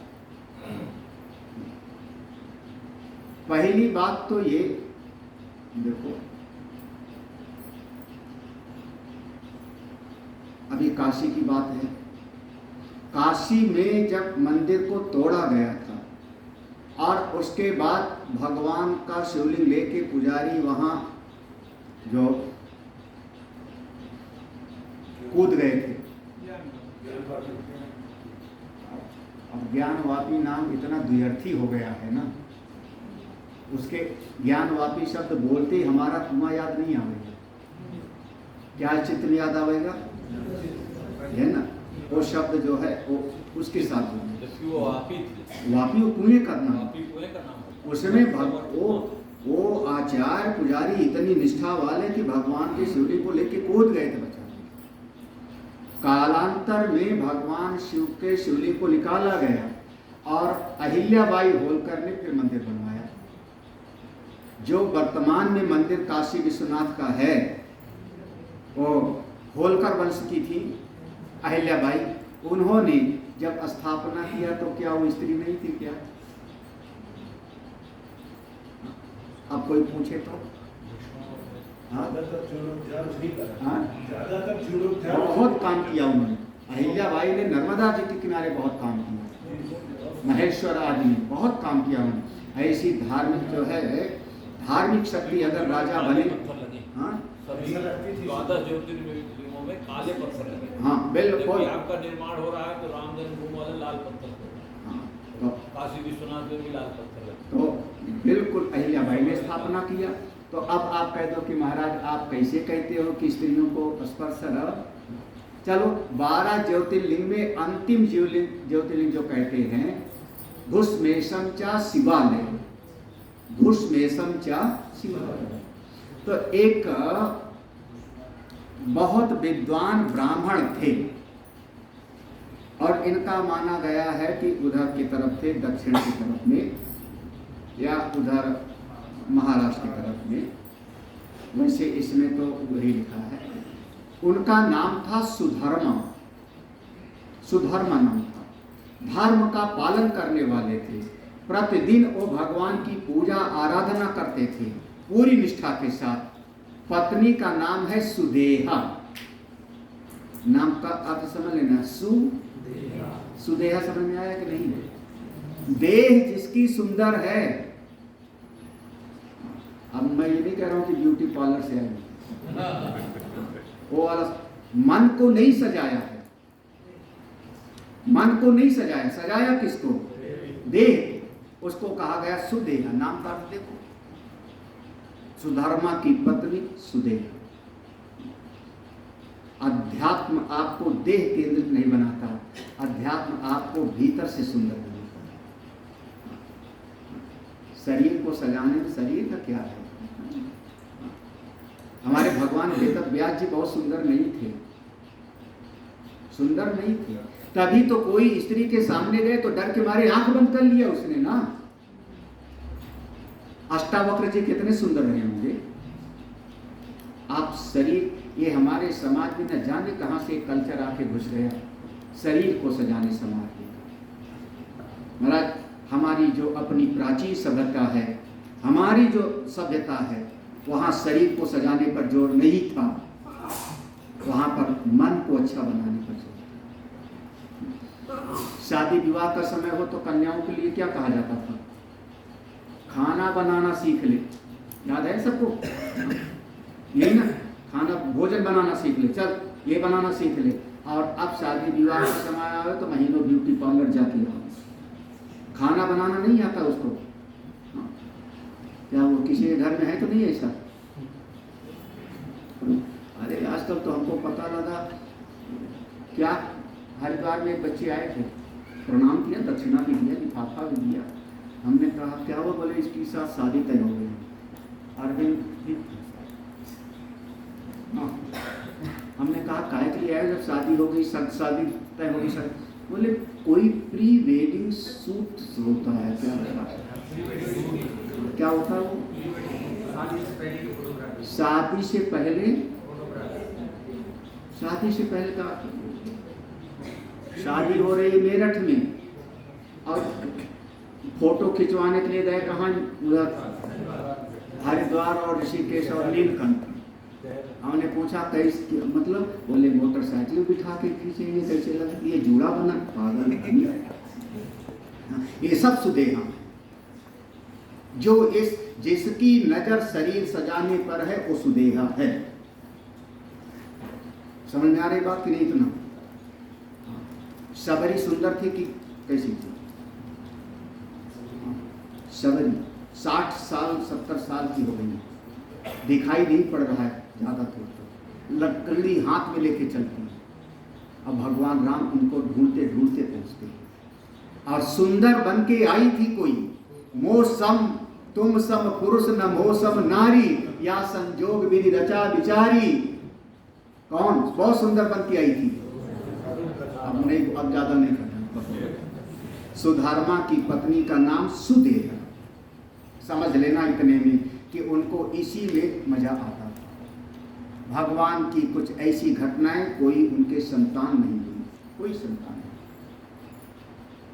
जब कोई संतान नहीं हुई तो सुदेहा के मन में बार बार आवे, मेरे कोई संतान नहीं, वंश का उच्छेद हो जावे, क्या करें क्या करें। तो सुदेहा ने कहा मेरी बहन है, वो थोड़ा पुजारन टाइप से है, पूजा बहुत करती है, नाम है घुसमा, मेरी बहन का नाम है।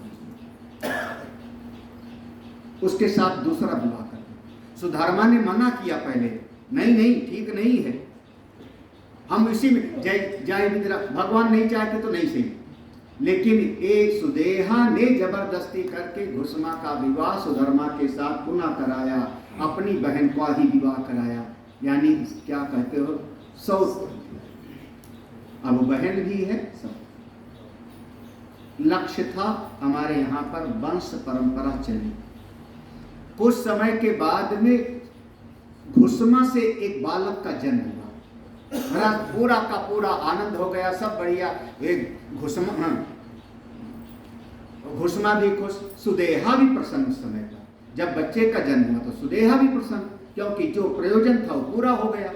धीरे धीरे कुछ दिनों के बाद में मनोभाव ऐसा बदला कि घुसमा का बालक है तो सुधर्मा का ज्यादा समय घुसमा के पास बीतने लगा, सुधर्मा उससे ज्यादा प्रेम करने लगे। बच्चे को गोद में लेना है तो उसके पास जाते हैं। धीरे धीरे जब सुधर्मा और घुसमा का ज्यादा प्रेम बढ़ा तो सुदेहा के मन में अब जलन पैदा हो। ये चित्त वृत्ति का कैसा विश्लेषण है शास्त्रों में।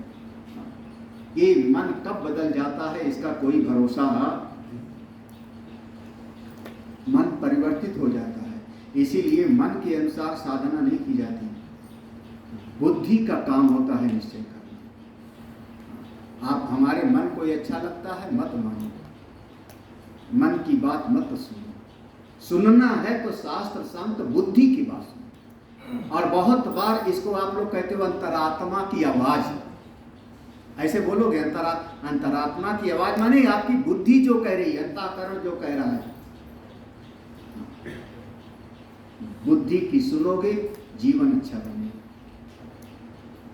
मन तो बदल जाता है। अब एक दिन की बात है, इतना गुस्सा आया उसको कि बालक छोटा ही था, घुसमा रोज पूजा करती थी भगवान की, वही पार्थिव शिवलिंग, हाँ वही पार्थिव शिवलिंग बनाती, पूजा करती, और उसके आवाहन का और विसर्जन का नियम होता है। पार्थिव शिवलिंग जो प्रतिष्ठा वाला स्वयंभू शिवलिंग होता है वहाँ आवाहन नहीं होता, वहाँ विसर्जन भी नहीं होता, वहाँ भगवान को जगाया जाता है और सुलाया जाता है।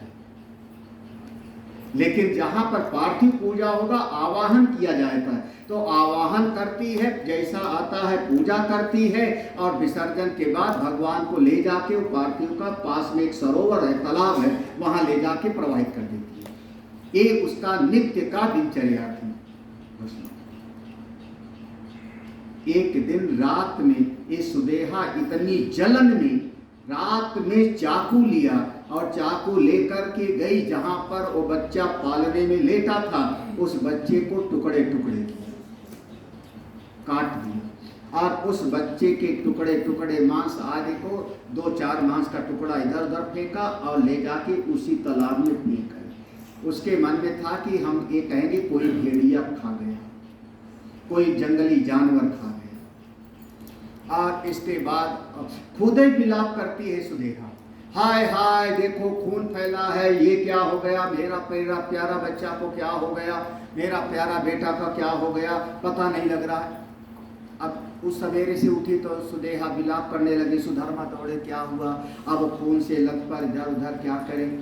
घुसमा उस समय पूजा करने बैठ गई, रोने की आवाज सुना लेकिन भगवान की पूजा नहीं सुनी उसने। अब जो होना होता है वो तो हो ही जाता है, आप क्या करोगे, मान लो विलाप करके वापस तो काल ला लोगे क्या। अब देखो कितनी निष्ठा है, कितनी निष्ठा है, पूजा नहीं छोड़ा। उसने अपनी पूजा पूरी की। अब वही भगवान पर ही समर्पण का भाव है। पूजा पूरी करके जैसे रोज विसर्जन के लिए जाती थी वैसे वहाँ पर सब भगवान को ले करके और लेके गई विसर्जन के लिए, वहाँ पर जा करके प्रवाहित किया। फिर वो मूर्ति है, चल करके देखे क्या हुआ। जब मूर्ति है तो पीछे से आवाज आती, माँ सुनो। अब पीछे मुड़ के देखा तो वो बालक सरोवर से निकला चला आ रहा है। भगवान शंकर जी उसकी उंगली पकड़ करके स्वयं साक्षात प्रकट होके उस बालक को जीवित करके लेके आ रहे हैं। बोले सच्चिदानंद भगवान की। घुसमा को बालक को पकड़ाया, देवी ये तुम्हारा बालक है। वो सुदेहा ने ऐसे किया था, उसको मैं अपने त्रिशूल से मारूंगा, बहुत पापनी है, दुष्ट है। तब घुसमा ने पांव पकड़ लिया, भगवान वो भी मेरी बहन ही है, आप उसके भीतर की ईर्ष्या को मार दीजिए, जलन को मारिए, उस पर भी करुणा दृष्टि करिए। प्रार्थना किया, भगवान शंकर जी प्रसन्न हो गए, उस बालक को जीवन दान दिया। अच्छा तुम जो चाहो सो मांग लो। तब घुसमा ने कहा, प्रभु मैं यही चाहती हूँ आप अपने एक अंश से यहाँ विराजमान रहें और जो भी दुखी प्राणी आपके पास आवे उसकी कामनाओं की पूर्ति करें। भगवान ने स्वीकार किया, भगवान वहाँ विराजमान हो जाते हैं और इस प्रकार से भगवान का एक नाम पड़ा, घुसमा के द्वारा स्थापित हुए तो नाम पड़ गया घुसमेश्वर। तो किसने स्थापित किया? घुसमा ने। अब हाँ, अब पूछ लो, कह लो महाराज वो घुसमा स्त्री थी कि नहीं थी? नहीं। हाँ, अब शास्त्र में लिखा है ना, तो ये पता नहीं समाज में शास्त्र विरुद्ध क्यों लोग बातें करने लगते हैं। तो कम से कम हम लोग अपने चित्त में बिठाए रखो, शास्त्र में जो लिखा है वही हमारे लिए परम सत्य है।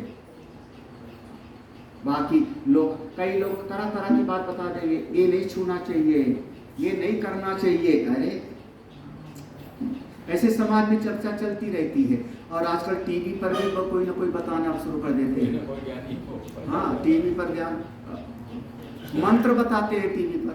अभी कल ही हम पढ़े थे मंत्र जो है किताब में पढ़ के जपने वाले को क्या होता है, तो टीवी पर सुन करके मंत्र जपने वाले को क्या होता है वही जाने। 2-3 दिन पहले हम जा रहे थे तो एक आदमी 5-7 लोग थे गुजरात के, बोले हमको उस गेट से जाना है जिससे नंदी जी ने दिखाई दे। मैंने कहा क्यों? बोले पशु जी को देख लेंगे तो हम अगले जन्म में पशु बन जाएंगे। अब बताओ, हम हमेशा कहते हैं कि पहला प्रणाम नंदी जी को होता है क्योंकि वो धर्म के स्वरूप है। जो धर्म का पालन करेगा वही परमात्मा चैतन्य आत्मा को पावेगा। देखो व्याख्या में हम सब लोग पशु ऑलरेडी अगर हो जाते हैं तो इसको कहते हैं लोगों की अपनी अपनी न जाने क्या क्या समझ लेते हैं। बोलिए सच्चिदानंद भगवान की। अब एक बात और सुना के आज की कथा का सब। अभी दो बात रह गई। पहली बात, भगवान को कौन सा व्रत बहुत प्रिय है? हाँ हाँ, अपने आप पे बोल दो। क्यों प्रिय है? जब भगवान सर्वत्र हैं, सर्वव्यापक हैं, सब दिन हैं, तो हर दिन भगवान का है कि नहीं? हर सर्वव्यापक है तो हर दिन भगवान का है। तो कौन सा व्रत प्रिय है? एक चीज, भगवान को कौन सी चीज चढ़ाएं कि खुश हो जाए भगवान? जानना है? जानना है कौन सी चीज चढ़ाएं कि भगवान भोले भंडारी प्रसन्न हो जाए और साक्षात कहें वरदान मांगो, तुमको धनम दे, जन्म दे, यशम दे, सब देने के लिए तैयार हूं। कौन सा चीज?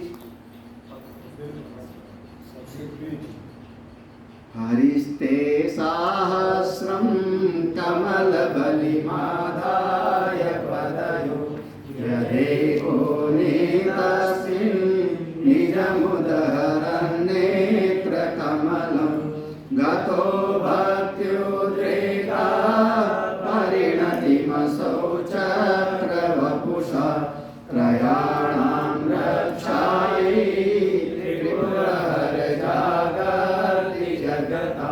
भगवान विष्णु, भगवान नारायण एक बार उन्होंने संकल्प किया कि मैं भगवान शिव की 1000 कमल के पुष्पों से अर्चना करूंगा। 1000 कमल पुष्प से भगवान शिव की आराधना करूंगा, क्योंकि शिव और विष्णु में जो भेद देखता है वो ठीक समझता नहीं है। भगवान ने, नारायण ने 1000 कमल के फूल इकट्ठे किए, अपना खुद चुना। हरिते सहस्रम कमल बलिम आ, कमल के फूल को 1000 का गिन के रखा, 1000 फूल। अब उसके बाद आसन पर बैठ गए भगवान, क्योंकि पूजा करनी है। आसन पर बैठे, वो आसन शुद्धि किया, आचमन किया, जैसा पूजा का विधान होता है। संकल्प पढ़ लिया कि आज 1000 कमल से हम पूजा भगवान की करने जा रहे। भगवान का आवाहन किया और भोले बाबा प्रसन्न हो गए, आ गए, चढ़ाओ। और उसके बाद भगवान विष्णु ने एक एक नाम लेकर के एक एक फूलों से अर्चना किया। विष्णुरुवाच शिवो हरो मृणो रुद्रा पुष्करा पुष्पलोचना आर्थिगम्या सदाचारा सर्वा शंभुर महेश्वरा। शिव जी को अर्पित है, हरा भगवान को अर्पित है, मृणों को अर्पित है। ऐसे एक एक नाम लेकर के वो अर्पित करते चले गए।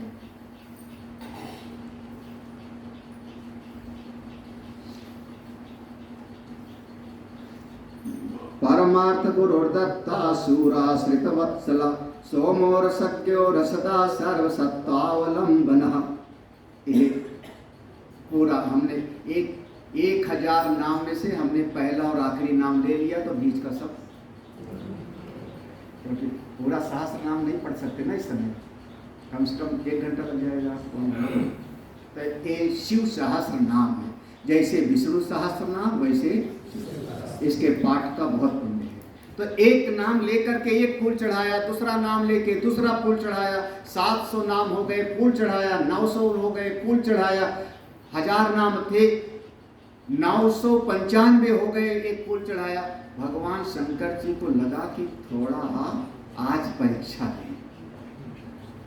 तो इतने में भगवान शंकर जी एक रूप में आए और जैसे डलिया में फूल रखा था 1000, उधर से एक फूल चुरा लिया भगवान ने, एक फूल चुरा लिया। कौन? भगवान भोले बाबा ने खुद। अब एक रूप से वहां स्वीकार कर रहे, उधर से एक फूल चुरा लिया। और एक भगवान नारायण अपना आंख बंद के एक फूल उठाया, चढ़ाया, 998, 999 भगवान का नाम हो गया। जब 1000वां नाम बोला और इधर देखा तो वो डलिया खाली, गिन के तो रखा था, पूरा गिन के रखा था। अब भगवान चक्कर में पड़े, क्या करूं, क्या करें? अगर अपनी योग माया से पुष्प मंगावे तो भगवान की आराधना में माया काम नहीं करती, वो अशुद्ध हो जाएगी। माया माने कपट हो गया, जो है नहीं वो दिखाई पड़े। भगवान अपनी योग माया से फूल नहीं मंगा सकते। चलो उठ के फिर से ले आवे, तो उठ करके अगर आसन से उठ जावे तो आसन से उठने का मतलब हुआ कि उस समय जो पूजा का संकल्प था वो खंडित हो गया। वो जो पूजा का एक नियम लिया था कि 1000 पुष्प से अर्चना करेंगे, वो नियम तो उनका, तो उठे तो वो पूजा खंडित, और माया से मंगावे तो वो ठीक नहीं। तब भगवान ने सोचा, ये मेरे भगत लोग, मेरे प्रिय सेवक लोग मेरी नेत्रों को भी कमल कहते हैं। भगवान के नेत्र कमल। उन्होंने अपना बाण लिया, बगल में रखा था, बाण ले करके ऐसे आंख में लगाया और आंख को निकाल करके और भगवान शिव को अर्पित किया। प्रभु 110,000वां में अपना जो सबसे ज्यादा प्रिय, आपको अपने शरीर में सबसे ज्यादा प्रिय क्या लगता है? अरे कोई पहलवान के साथ हमारी साइकिल टकरा जाए और पहलवान कहे मैं तो मारूंगा, और पहलवान है वहां बोलने, तो हम कहेंगे भैया पीठ पे मारने। यही तो ना, क्या करोगे? स्कूल में मास्टर जब मारते थे तो इस पर मारते थे, जिससे दिखा भी ना, पीठ पे मार।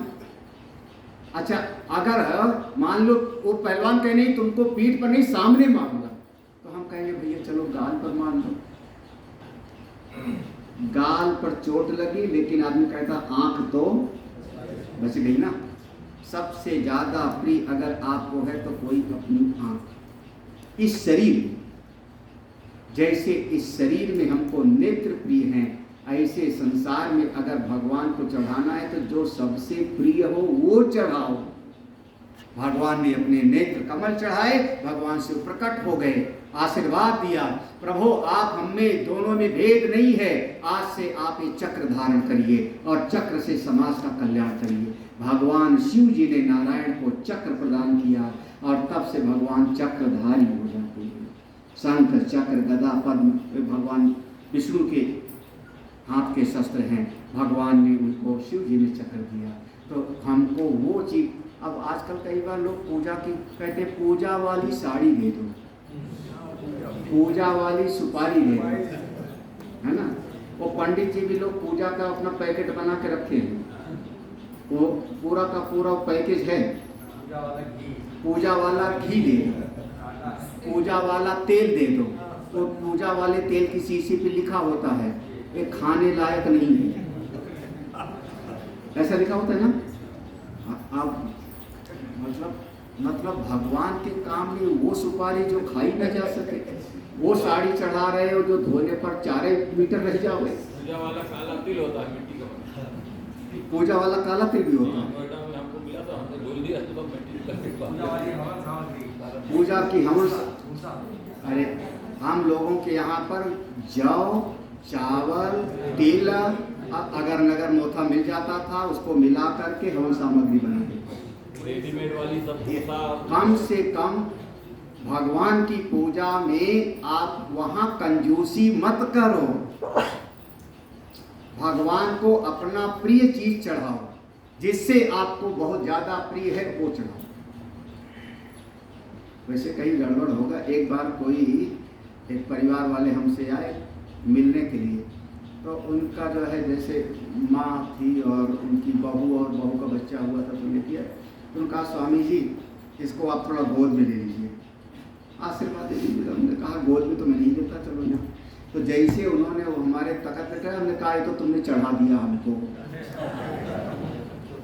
महाराज जैसे हमने कहा चढ़ाया, उसकी त्योरी चढ़ गई थी। मतलब आपको बच्चा नहीं दे रहा हूँ,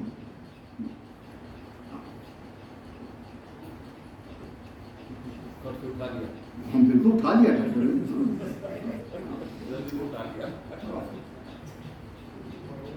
जो ये चीज हमारे बौद्ध धर्म में है। बौद्ध धर्म में एक ये चीज है, घर का जो बड़ा बेटा होता है उसको मठ में भेजते हैं।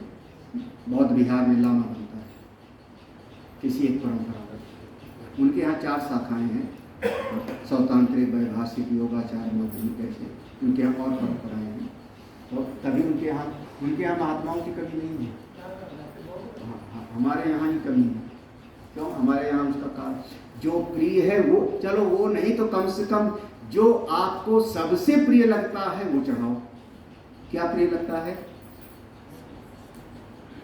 अब बोलोगे नहीं आप? नहीं, वो वाली नोट चढ़ाओ जो 100 रुपया वाली 50 में चले। हाँ, चलेगा? तो भगवान भी समझते हैं, बच्चा हमको धोखा मत दो, हम तुम्हारी रग रग जानते हैं। तो सब श्रेष्ठतम चीज प्रभु को अर्पित करो, श्रेष्ठतम बढ़िया है। आप समझदार हो, आगे की कथा हम कल सुनेंगे। ओम पूर्णमदः पूर्णमिदं पूर्णात् पूर्णमुदच्यते पूर्णस्य पूर्णमादाय पूर्णमेवावशिष्यते। ओम शांति शांति शांति। हरि ओम। श्री गुरुभ्यो नमः। हरि ओम। हमारे समाज में लोग बच्चों को डराने के लिए महात्माओं को उपयोग करते हैं। हाँ, अगर एक बचपन से उन्हें इतना डरा अगर भगवान और संत को आप एक वस्त्र भी दे रहे हो तो थोड़ा ठीक ठाक हो ना। अपना पहनने के लिए तो न जाने कौन सा इंग्लैंड वाला ब्रांड पहने, है ना। और गुरु जी के लिए कोई काम चलो ले आओ मार्किन का कपड़ा अच्छा।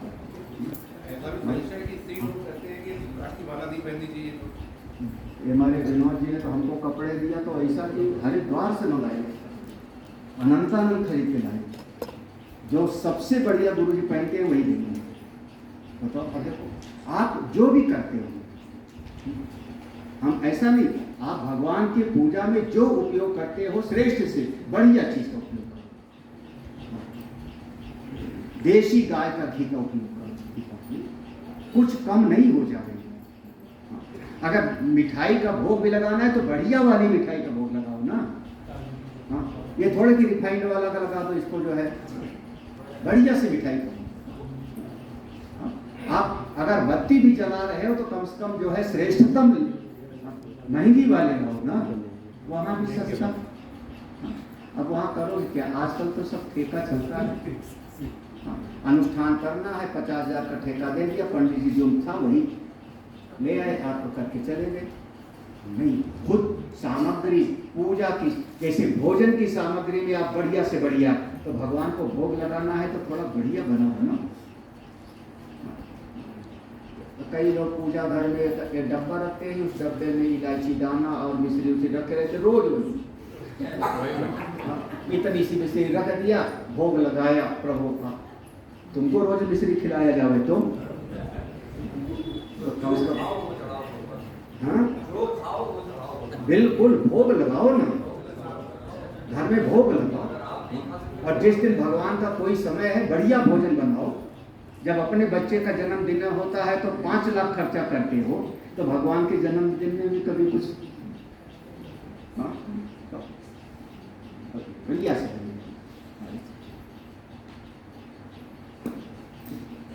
बोलिए गुरुदेव भगवान की। निश्चित रूप से पूज्य महाराज ने जैसा कहा कि हमारे गुरुदेव भगवान एक परम अवतारी चेतना है। लोगों के भक्तों के ऐसे ऐसे अनुभव जो जीवन को रोमांचित कर देते हैं। पूज्य गुरुदेव भगवान अपने आप को बहुत छुपा के रखते हैं, लेकिन कभी कभी वात्सल्य से भर करके कुछ प्रकट कर देते हैं। जो लोग मॉरिशस के साधना शिविर में थे उनको याद होगा, मैं एक बात प्राय कहता हूँ कि अगर मेरे गुरुदेव भगवान से आप प्रेम करोगे तो आपके जीवन में 3 चीजों का अभाव नहीं रहेगा। सबसे पहले कि आपका मन आंगन हर समय प्रफुल्लता से, प्रसन्नता से, आनंद से परिपूर्ण रहेगा और इतना साहसी बना देंगे आपको कि बड़े से बड़े संकट का आप सहजता से समाधान कर सकते। दूसरा, आपके जीवन में भौतिक उपलब्धि इतनी तेजी से बढ़ेगी कि आप खुद हतप्रभ रह जाओगे कि गुरुदेव भगवान ने ये क्या कर दिया। श्री वरुण जी हमारे बीच में बैठे हैं। वरुण जी आज भी गुरुदेव भगवान पर अपने हाथ से धुलते हैं, आज भी उनकी चरण सेवा करते हैं। उसका सुपरिणाम ये है, मात्र 2 दशक में लाखों से करोड़ों, करोड़ों से अरबों की यात्रा चल रही है। आज आज की डेट में 1700 एम्प्लॉय हैं और 16 एम्प्लॉय पूरा नहीं कर पाते, तो 16 रोबोट लगे हुए हैं और इतनी बड़ी इंडिया के ब्रांड है, लेकिन गुरुदेव भगवान की बिना वो छोटी सी चीज भी नहीं करते। तो दीनता नहीं रहेगी आपके जीवन में, भौतिक दीनता, आप मन से साहसी हो जाएंगे और आप अज्ञ नहीं रहेंगे। अज्ञ माने आप जो है नासमझ नहीं रहेंगे। गुरुदेव भगवान का सेवक जो उनसे अनुराग करता है, उसकी प्रत्युत्पन्न मत ऐसी प्रखर हो जाती है कि वो सामने वाले को बिल्कुल पटक्षेप कर देता है। उसका तुरंत प्रेजेंस ऑफ माइंड इतना शार्प हो जाता है कि सारे तर्क सामने वाले के कुंद कर देते हैं। ये अनुभव करिए आप। दूसरी बात, आइए समझिए, बताइए, इनकी बड़ी सेवा रही भाई, जोरदार तालियां के लिए।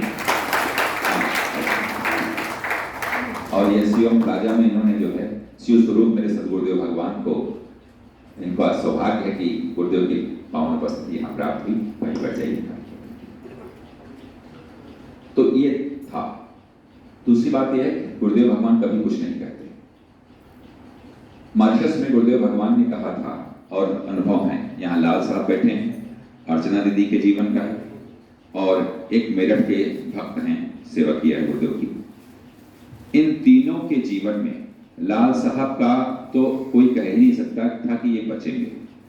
ये नोएडा पर इनका जो एक्सीडेंट हुआ था, ड्राइवर ऑन स्पॉट मर गया, और जिस सफारी में बैठे थे, सफारी से 2 खंड हो गई, और सफारी के मालिक को 6 महीने एडमिट रहना पड़ा। लेकिन गुरुदेव कैसी करुणा थी, सेम डे ये अपने घर वापस लौट आए। और इनके खुद के अनुभव है, कहते आलोक जी, मुझको ऐसा लगा कि गुरुदेव ने खिड़की खोली और मैं डिवाइडर से किनारे हो गया। तो ये झूठ नहीं बोलते, बड़े प्रशासनिक अधिकारी रहे।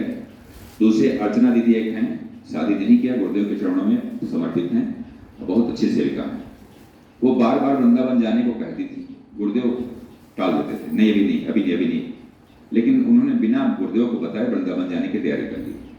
पैसा है, तमाम स्टाफ है, न चल दी। बीच रास्ते में एकदम से उनकी गाड़ी के टायर पंचर हुए और गाड़ी जंप करके जो साइड में रेलिंग होती उस पर लटक गई, और उसी बीच 3 मिस कॉल गुरुदेव भगवान की पड़ी थी। अब सोचिए कितनी बड़ी बात होती। गुरुदेव सब हमारे साथ के जीवन के जानते हैं, मन में क्या चल रहा है, क्या चाहते हैं। और मेरठ के गुरुदेव भगवान, उनका भी गुरुदेव भगवान ने कोरोना में जीवन बचाया। तो मैं गुरुदेव भगवान को अपने साक्षात शिव मानता हूँ। एक बार मंदिर में बाप भले न जाए, लेकिन हृदय के मंदिर में अपने गुरुदेव का ध्यान करें तो आपको अभाव दीनता। एक छंद गाने की इच्छा है, पहले सूचनाएं मैं आपको दे दूं। एक रजिस्टर यहाँ चल रहा है, उसमें आपको अपना नाम, पता, फोन नंबर लिखना है, और जिससे भी आगे की जो भी रचनाएं होंगी आपको सही समय पर सूचना मिल सके। दूसरी चीज, ये एक बहुत आपके लिए उपयोगी चीज है। प्रेम की परिभाषा क्या है? प्रेम तभी तो होगा जब हम सेवा करेंगे। हमारे अपने परिवार के सदस्यों के प्रति अनुराग होता है तो उनकी सेवा करते नहीं करते। तो हमारे 3 प्रकल्प प्रखर रूप से संचालित हो रहे हैं। हमारा लखनऊ का आश्रम, हमारा विद्यालय और हमारी गौशाला, उनके तीनों के QR कोड इसमें है, और अध्यक्ष जी गुरुकुलम पर डाल देंगे। तो आप छोटी सी सेवा ले लीजिए जिससे निरंतरता बनी रहे, और ये कार्ड भी आपको यहाँ पर उपलब्ध हो जाएगा। तो सेवा से जुड़िए। गुरुदेव को हमारी आवश्यकता नहीं, वेरी फ्रैंकली हमसे। क्यों? हम अगर गुरुदेव से जुड़े रहेंगे तो हमारा जीवन निरंतर प्रकाशित रहेगा, हमारे जीवन सब आनंद भरा रहेगा। तीसरी, गुरुदेव भगवान का प्रकट 15 जुलाई को होता है, हम लोग मनाते हैं। गुरुदेव भगवान सुबह ब्रह्म मुहूर्त में गायब हो जाते थे, और जब पूरा दिन हो जाता था तब आते थे। लेकिन वरुण जी के